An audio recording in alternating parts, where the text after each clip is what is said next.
Welcome friend. Lalwani कॉलेजमध्ये आपलं स्वागत आहे. आपण some basic concept of chemistry ह्या चॅप्टरला सुरुवात केलेली आहे. आज आपण ह्या चॅप्टरचं तिसरं लेक्चर याला सुरुवात करणार आहोत. मी SV राजपूत. आज आपण लॉ ऑफ केमिकल कॉम्बिनेशन्स याच्या संदर्भामध्ये शिकणार आहोत. याच्यावरती डिस्कशन करणार आहोत. मागच्या लेक्चरला आपण मॅटरचं क्लासिफिकेशन केलं, प्युअर सबस्टन्स आणि मिक्सचरमध्ये.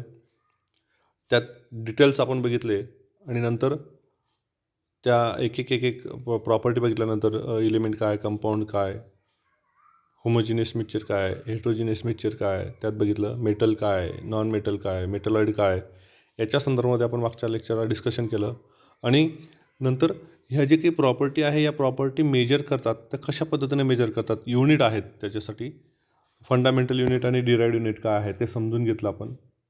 आणि त्याच्यानंतर त्यांचं मल्टिपल काय आहे, मल्टिप्लिकेशन, मल्टिपल फॅक्टर त्याचा विचार केला. तुमचं ते ऑलरेडी असंही ते तुमचं फिजिक्समध्ये झालेलं आहे, त्यात असं फारसं काही अवघड नाही आहे. आज आपण पुढचा पॉईंट जो आहे लॉ ऑफ केमिकल कॉम्बिनेशन याला सुरुवात करणार आहोत. लॉ ऑफ केमिकल कॉम्बिनेशन मला असं वाटतं तुम्ही 9वीमध्ये यातले काही लॉ बघितले, जसं आहे तुम्ही 100% तुम्ही ते 9वीमध्ये शिकलेला आहात, 9वी-10वीमध्ये शिकलेला आहात. आता बघा, जे काही एलिमेंट्स आहेत ते एलिमेंट्स कंबाईन होतात एकमेकांसोबत आणि काही कंपाऊंड फॉर्म करतात, जसं हायड्रोजन आणि ऑक्सिजन कंबाईन होत आहेत आणि तुम्हाला वॉटर मॉलिक्युल मिळतात. Na आणि Cl, सोडियम आणि क्लोरीन हे कंबाईन होतात आणि सोडियम क्लोराईड तुम्हाला मिळतात. HCl, हायड्रोजन आणि क्लोरीन कंबाईन होतात, HCl मिळते तुम्हाला, हायड्रोजन क्लोराईड, हायड्रोक्लोरिक ॲसिड मिळते. H2SO4, sulphuric acid, hydrogen, sulphur आणि ऑक्सिजन कंबाईन होत आहेत आणि तुम्हाला H2SO4 मिळते. कार्बन डायऑक्साईड, कार्बन आणि ऑक्सिजन यांचं कॉम्बिनेशन होतं आहे आणि तुम्हाला CO2 मिळते. तर हे कॉम्बिनेशन नेमकं काय होतं, कशा पद्धतीने होतं, त्याचं इथं डिस्कशन केलेलं आहे. तिथं 5 लॉ आहेत. काय, देर आर 5 बेसिक लॉज. ते कोणते कोणते लॉज आहेत तर एक मिनटं. पहिला लॉ आहे law of conservation of mass. दुसरा लॉ ऑफ मल्टिपल प्रपोर्शन. तिसरा लॉ ऑफ डेफिनेट प्रपोर्शन. चौथा लॉ ऑफ गिव्ह-लिव्ह ऑफ कंबायनिंग व्हॉल्यूम. आणि पाचवा अवॅगॅड्रोज लॉ आहे. प्रत्येक लॉ आपण आज इथं चर्चा करणार आहोत. काय काय सांगितलेलं आहे लॉमध्ये त्याच्यावरती डिस्कशन करणार आपण इथं. सुरुवात करू आपण लॉ ऑफ कन्झर्वेशन ऑफ मास ह्या लॉपासून सुरुवात करू. काय सांगते या law, during any chemical reaction mass cannot be created nor be destroyed. एकदम साधं सांगितलं आहे. कोणतेही केमिकल रिॲक्शन हो, त्या केमिकल रिॲक्शन होत असताना तुमचं मास हे निर्माणही केलं जात नाही आणि ते डिस्ट्रॉयही करता येत नाही त्याला. मग किंवा असं आपण सांगू शकतो, during any chemical reaction total mass of reactant is equal to total mass of product. याचा अर्थ काय आहे, कोणतीही तुमची केमिकल रिॲक्शन हो, दुसरं काय म्हणतो आपण त्याला, दुसरं आपण डेफिनेशन सांगू शकतो त्याला, during any chemical reaction total mass of reactant is equal to total mass of product. Okay, that means reaction start and end with the same amount of mass, असं आपण सांगू शकतो. जसं फॉर एक्झाम्पल आपण आता इथं हे लाकूड बर्न करतो आहे, त्यावेळेस जे लाकूड बर्न होणार आहे ते बर्न होताना जे काही मास असणार आहे ते मास, शेवटी जी काही राख उरते ती राख, हे सगळं त्यांचं मास कसं असणार आहे, सारखं असणार आहे. याला आपण लॉ ऑफ केमिकल कॉम्बिनेशन, आपलं लॉ ऑफ कन्झर्वेशन ऑफ मास म्हणणार आहोत. काही रिॲक्शन आहेत, त्या रिॲक्शनच्या थ्रू आपण इथं समजून घेऊया. बघा NaHCO3 plus CH3COOH it gives NaCOONA plus CO2 plus H2O. Reaction व्यवस्थित बघा काय आहे. सोडियम हायड्रोजन कार्बोनेट किंवा सोडियम बायकार्बोनेट ॲसिटिक ॲसिडसोबत रिॲक्ट होते. ॲसिटिक ॲसिडसोबत रिॲक्ट होत असताना तिथलं तुम्हाला तो सोडियम ॲसिटेट मिळते, तिथून तुम्हाला CO2 बाहेर पडतो आहे, H2O बाहेर पडतो आहे. हे झालं, तुमची रिॲक्शन झाली. आता बघा कशा पद्धतीने ही रिॲक्शन होती तुमची. बघा मास बघायचं कसं आहे, ते फिक्स मास आहे. याच्यामध्ये तुम्हाला ह्या कोनिकल फ्लास्कमध्ये ॲसिटिक ॲसिड ठेवलेला आहे. बलूनमध्ये तुम्हाला सोडियम हायड्रोजन कार्बोनेट ठेवलेलं आहे. रिॲक्शन होते. रिॲक्शन होऊन तुम्हाला तिथं सोडियम ॲसिटेट मिळत आहेत, CO2 गॅस मिळतो आहेत आणि H2O मिळत आहेत. त्याचं मास बघा, वजन बघा, त्याचं वजन काय आहे ते बघा. रिॲक्शन होण्याच्या अगोदर जे काही वजन होतं ते व्यवस्थित नोट करा आणि रिॲक्शन झाल्यानंतरचं वजन जे आहे ते नोट करा. काही एक फरक तुम्हाला त्याच्यामध्ये दिसत नाही आहे. तेच वजन कंटिन्यू राहते, बदलत नाही आहे. रिॲक्शन कॅरी ऑन झाल्यानंतरसुद्धा बलून बघा, बलून व्यवस्थित बघा. सोडियम बायकार्बोनेट आणि ॲसिटिक ॲसिड मिक्सअप झाले. मिक्सअप झाल्यानंतर रिॲक्शन होते, तिथं गॅस फॉर्म होत आहेत, CO2 गॅस फॉर्म होत आहेत. मात्र वेट जे आहे ते वेट तुमचं बदललेलं नाही. वेट कॉन्स्टंट राहते रिॲक्शन झाल्यानंतरसुद्धा. अजून एक बघू आपण याच्यामध्ये. ही मी फिगर जी आहेत तुमच्यासमोर वारंवार ठेवतो आहे, कारण ती व्यवस्थित ऑब्झर्वेशन करा तुम्ही, व्यवस्थित समजून घ्या काय आहे ते.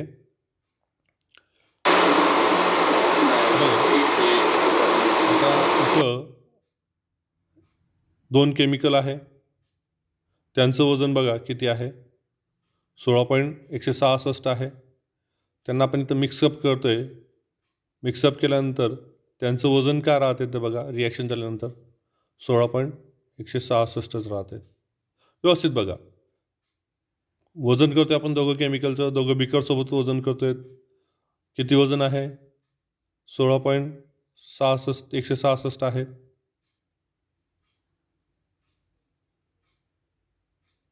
रिॲक्शन कंप्लीट झाली, वजन बदललेलं नाही.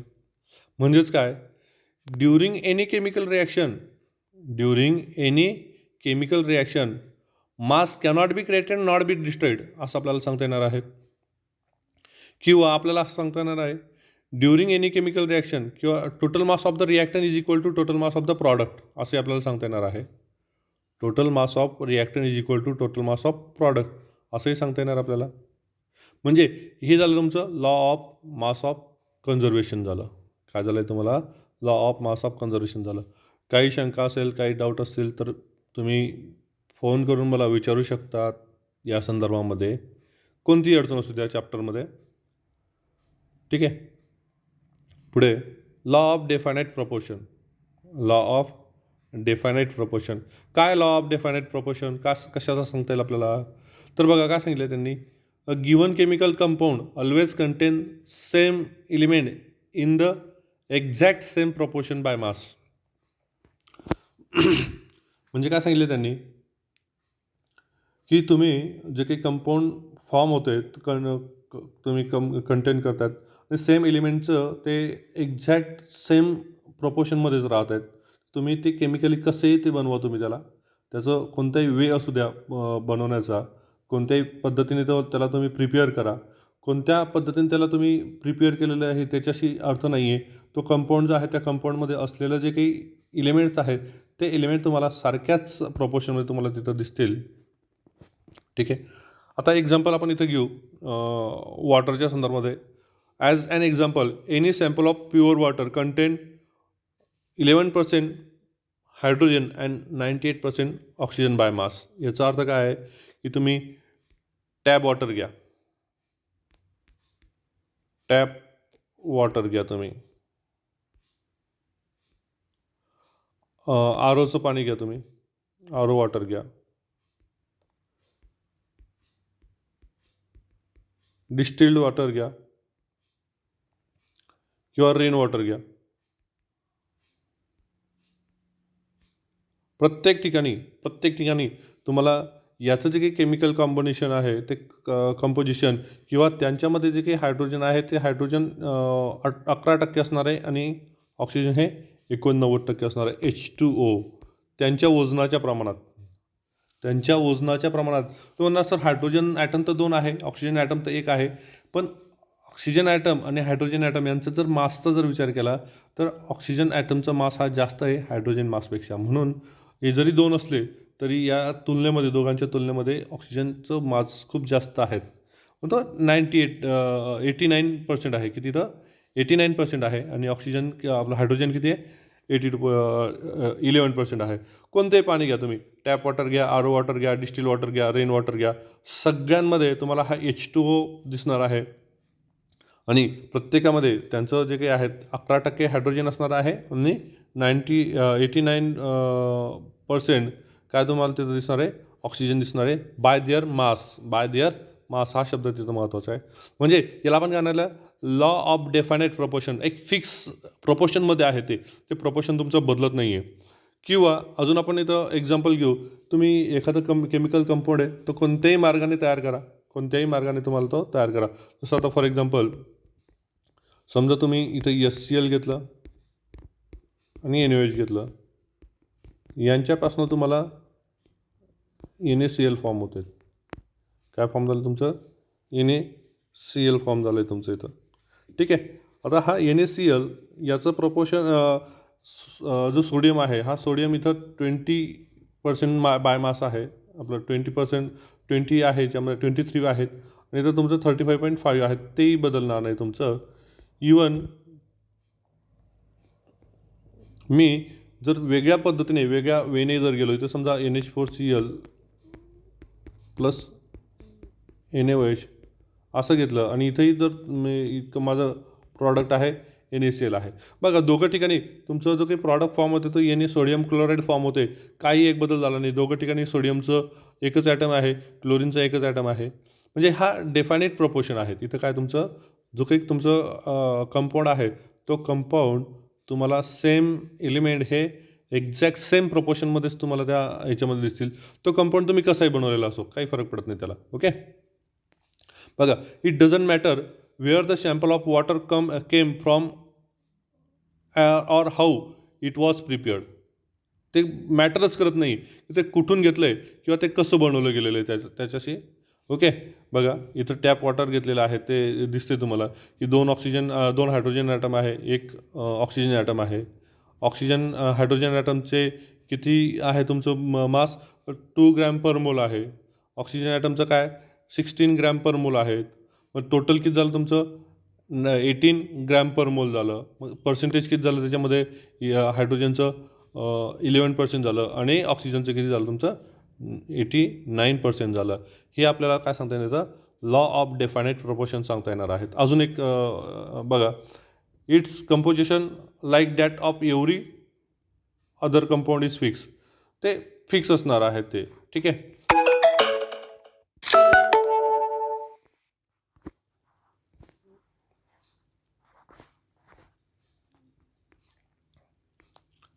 बघा अजून दिलेलं आहे लॉ ऑफ डेफायनेट प्रपोर्शनचं.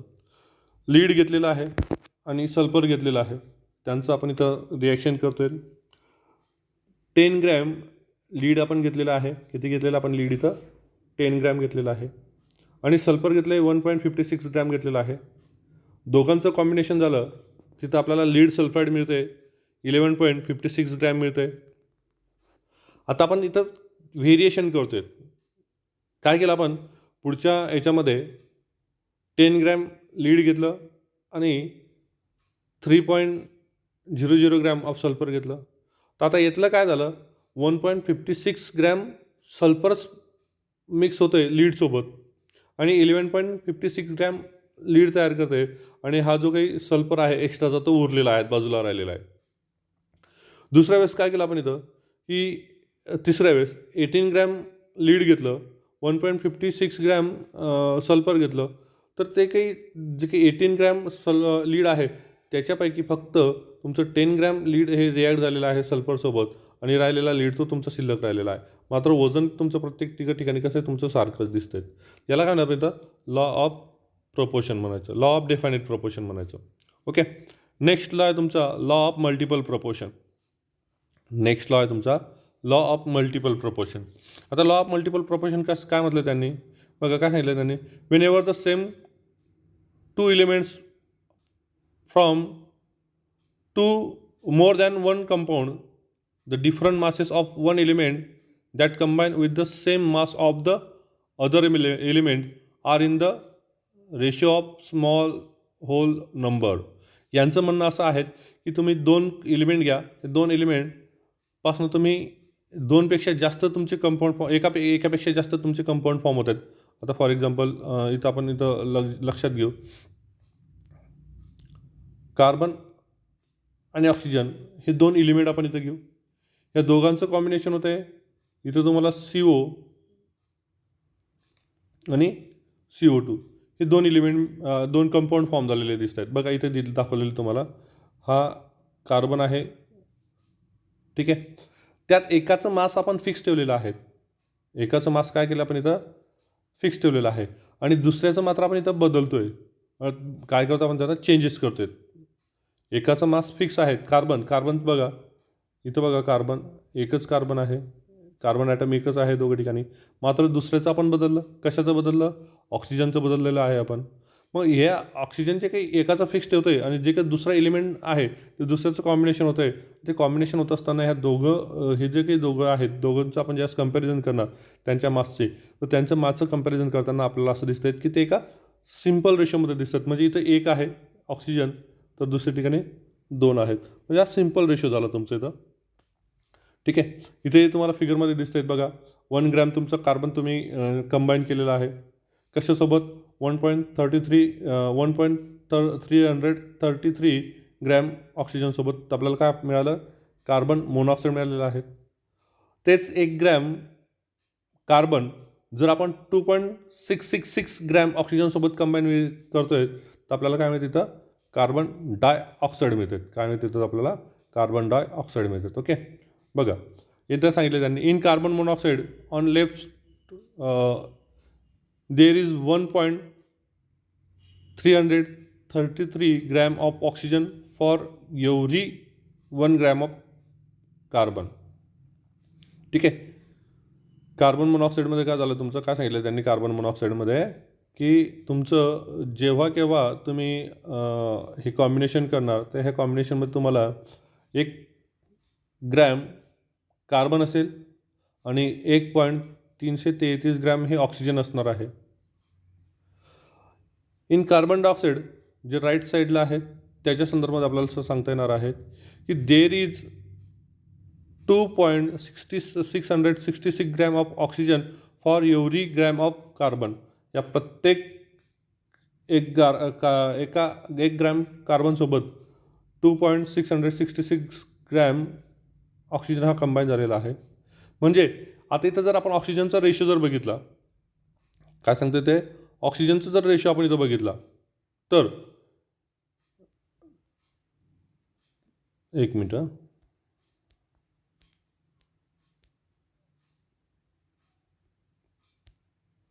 जर आपण इथं ऑक्सिजनचा रेशो जर बघितला तर ऑक्सिजनचा रेशो तुम्हाला इथं दिसतोय 1:2 असा तो रेशो तुम्हाला दिसतोय, 1:2 असा तो रेशो दिसतोय. So the ratio of oxygen in two compound is 1:2, a small whole number, a small whole number. लक्षात येते, काही फार अवघड नाही ते समजून घेणं. एकाचं मास आपण फिक्स ठेवलेलं आहे, एकाचं व्हेरिएबल ठेवलेलं आहे. ज्याचं व्हेरिएबल आहे त्याचं मास पहिल्या कंपाऊंडमध्ये आणि दुसऱ्या कंपाऊंडमध्ये हे एका सिम्पल रेशोमध्ये आहेत. अजून काही एक्झाम्पल आपण इथं बघू. बघा कंपाऊंड H2O आणि H2O2 हे दोन कंपाऊंड घेतलेलं आहे. Ratio of hydrogen two oxygen इथं असं त्यांनी दाखवलेलं आहे. बघा हायड्रोजन तुमचं 11.1 आणि ऑक्सिजन आहे तुमचं 88.9. म्हणजे ते 11 आणि 89 असं तुम्ही म्हणू शकता त्याला. त्याचा सिम्पल रेशो काय होता बघा इथं. सिम्पल रेशो काय होता तुमच्या इथं बघा. 11 आता यांचा रेशो काढताना बघा काय केलं यांनी. यांचा रेशो कसा काढलेला आहे. तर हे 11 89 आपण असं करू. तर ह्या दोघांमध्ये स्मॉलेस्ट व्हॅल्यू कोणती आहे तर 11ची आहेत. सो 11 डिवायडेड बाय 11 हे काय आलं तुमचं 1 आलं.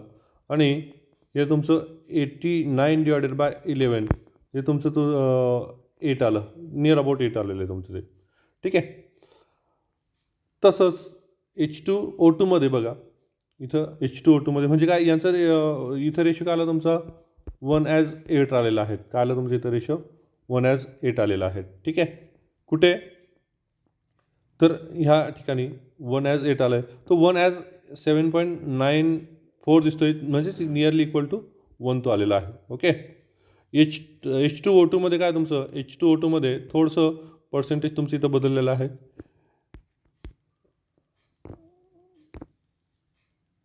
5.88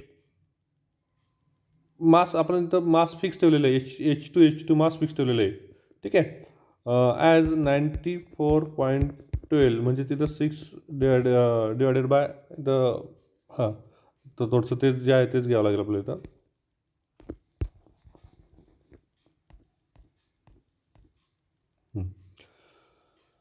यांचा सिम्पल रेशो घेतला तर आपल्याला तर 1:16 मिळते. म्हणजे याचा अर्थ काय की इथं सुद्धा तुमचा जो काही रेशो आहे तो रेशो कसा असते तर फिक्स आहे. तो सुद्धा तुमचा इथं बदलणार नाही. ठीक आहे. पुढे जर नायट्रोजनच्या संदर्भातही तसंच दिलेलं आपल्याला. आता इथं नायट्रोजनच्या संदर्भामध्ये दिलेलं आहे. आपण डायरेक्ट शेवटीच इथं शेवटीच विचार करू नायट्रोजनच्या याच्यामध्ये. बघा एक कंपाऊंड दिलं आहे. एक मिनटं. एक कंपाऊंड दिलेला आहे तुम्हाला. हा NO आहे आणि हा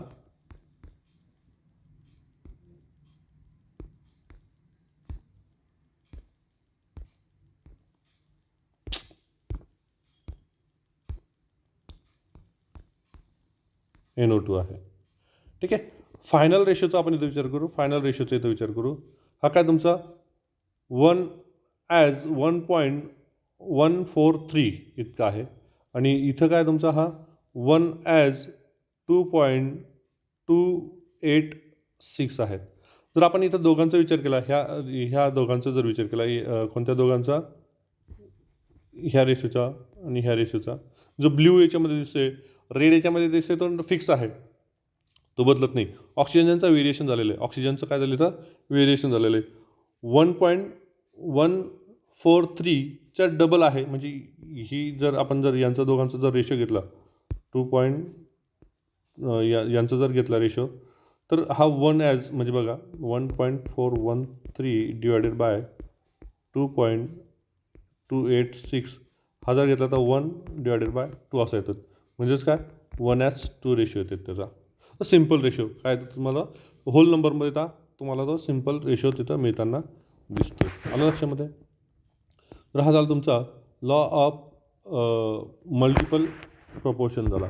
आता पुढचा लॉ आहे तुमचा law of Gay Lussac's of combining volume of gases. Combining व्हॅल्यूमच्या संदर्भामध्ये आहे. गॅसेसच्या संदर्भामध्ये आहे. जे काही आधीचे आपण लॉ पाहिले ते मास जिथं प्रत्येक ठिकाणी तुमचा मास यूज झालेला आहे. इथं मासच्या ऐवजी व्हॅल्यूम येतोय आणि ही फक्त गॅसेसच्या संदर्भामध्ये. हा लॉ कशा संदर्भामध्ये only in case of gases. ठीक आहे. हा महत्त्वाचा लक्षात घ्या. When gases combines or produce in a chemical reaction they do so in simple ratio by volume providing all gases at room temperature and pressure. म्हणजे यांनी काय सांगितलेलं आहे की गॅसेस ज्या कंबाईन होत आहेत किंवा प्रोड्यूस होत आहे केमिकल रिॲक्शनमध्ये तर त्यांचं जे काही व्हॅल्यूम आहे हे व्हॅल्यूम तुम्हाला तिथं सिम्पल व्हॅल्यूममध्ये सिम्पल रेशोमध्ये ते व्हॅल्यूम तुम्हाला तिथं असणार आहेत. आता बघा इथं एक्झाम्पल घेतलं आहे. तिथं हायड्रोजन गॅस आणि ऑक्सिजन गॅस कंबाईन होत आहेत आणि वॉटर मॉलिक्युल इथं फॉर्म होताना आपल्याला दिसतात. आता बघा इथं काय केलं त्यांनी. हा H2 प्लस O2 यांचं कॉम्बिनेशन झालेलं आहे आणि काय झालं तुम्हाला इथं H2O फॉर्म झालं. मग आता H2O फॉर्म होताना इथं बघा ही रिॲक्शन तुमची बॅलन्स नाही आहे, मग बॅलन्स करावं लागेल. इथं मी 2H2 लिहिणार plus O2 it gives 2H2O molecule मिळणार आपल्याला. मग याचे व्हॅल्यूम किती झाले, तर 2 व्हॅल्यूम झाले. याचं किती व्हॅल्यूम झालं, तर 1 व्हॅल्यूम झाला. आणि याचे किती व्हॅल्यूम झाले, तर 2 व्हॅल्यूम झाले. यांचा रेशो काय आला तुमचा 2:1:2 असा आलेला आहे. 2:1:2 असा त्यांचा सिम्पल रेशो येते. ओके, म्हणजे याचे 2 व्हॅल्यूम हायड्रोजन गॅसचे, ऑक्सिजन गॅसचे 1 व्हॅल्यूम आणि जो काही प्रोड्यूस झालेला वॉटर गॅस आहे, वॉटर वेपर आहे, त्याचेसुद्धा तुम्हाला किती व्हॅल्यूम आहे, 2 व्हॅल्यूम तुम्हाला तिथं दिसत आहेत. ओके, अजून एक एक्झाम्पल मी त्याच्या संदर्भात देतो तुम्हाला.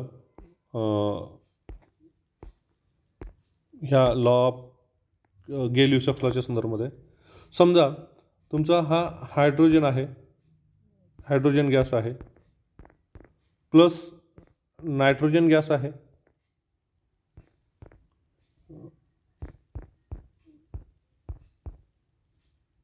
N2 गॅस आहे.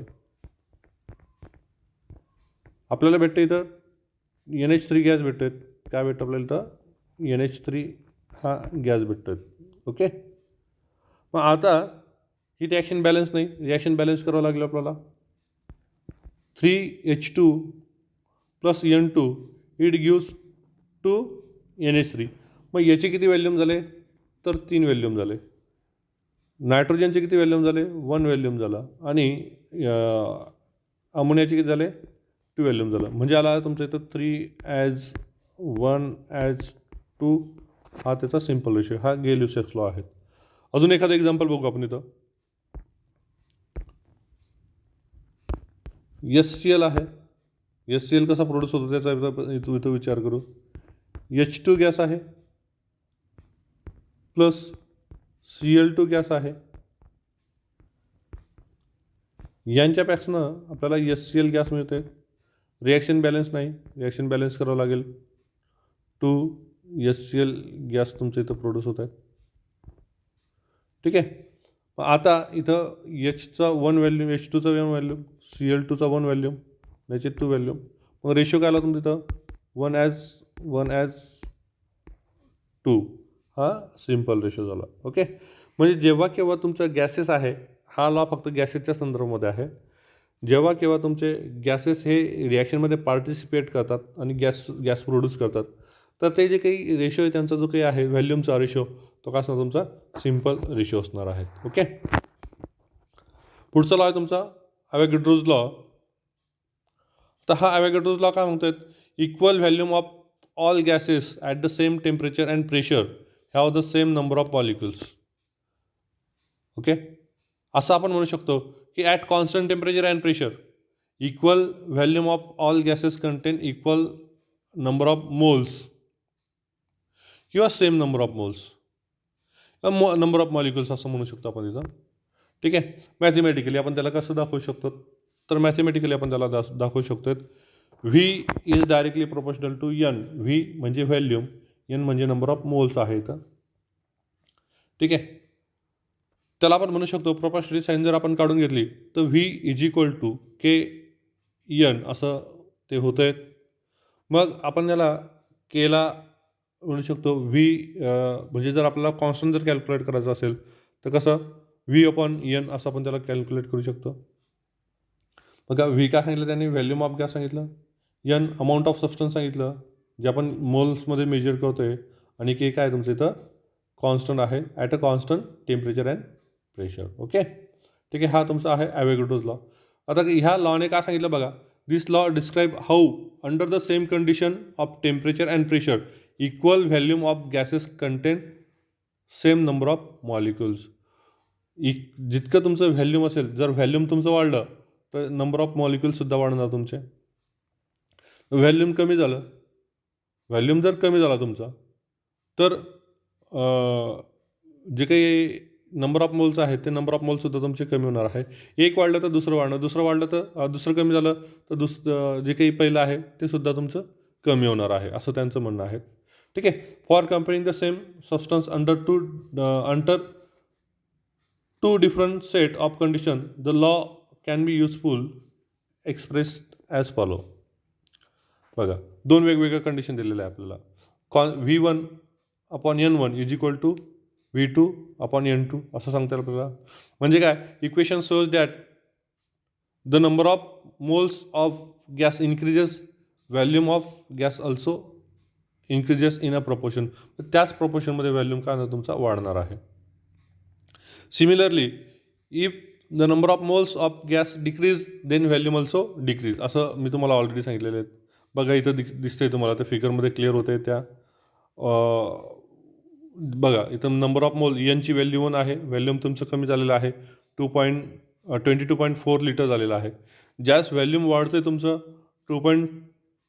2 मोल होत आहेत नंबर ऑफ मोल, व्हॅल्यूम तुमचं 44.8 लिटर होत आहेत. ज्यास कमी होत आहेत, बघा इथं तुम्हाला रिव्हर्सिबल दिसते तुम्हाला इथं, सॉरी ही फिगर व्यवस्थित जर तुम्ही बघितली तर तो ते लक्षात येईल तुमच्या. एक मिनटं मी थोडंसं त्या फिगरला मोठं करतो आणि ती फक्त फिगर तुमच्या समोर ठेवतो.